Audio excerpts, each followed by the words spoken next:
கூட்டணி தொடர்பாக பாமகவுடன் பாஜக பேச்சுவார்த்தை நடத்தவில்லை என்று பாமக இளைஞரணி தலைவர் அன்புமணி ராமதாஸ் தெரிவித்துள்ளார்.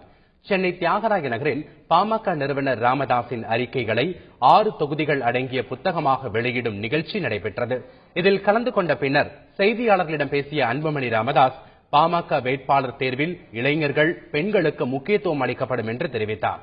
பாமகவுடன் கூட்டணி தொடர்பாக பேசி வருவதாக பொன் ராதாகிருஷ்ணன் கூறியுள்ளது பற்றி செய்தியாளர்களின் கேள்விக்கு பதிலளித்த அவர், பாமகவுடன் பாஜக பேச்சுவார்த்தை நடத்தவில்லை என்று குறிப்பிட்டார். பாமகவின் தேர்தல் அறிக்கை விரைவில் வெளியிடப்படும் என்றும் அன்புமணி ராமதாஸ் தெரிவித்தார். தேசிய ஜனநாயக கூட்டணி சார்பா பாஜக நாங்க தேர்தல் தொடர்பாக நாங்க பாட்டாளி மக்கள் கட்சியுடன் ஏற்கனவே பேசிட்டோம். அது எங்க எப்பன்னு இப்ப சொல்ல முடியாது, ஆனா ஏற்கனவே பேசியிருக்கோம் அப்படின்னு சொல்லியிருக்காரு. இதை பத்தி உங்களுடைய கருத்து? அது எப்பயோ ஒரு முறை பேசியிருக்கிறாங்க, அதுக்கு பிறகு ஒன்றும் பேச்சுவார்த்தை இல்லை.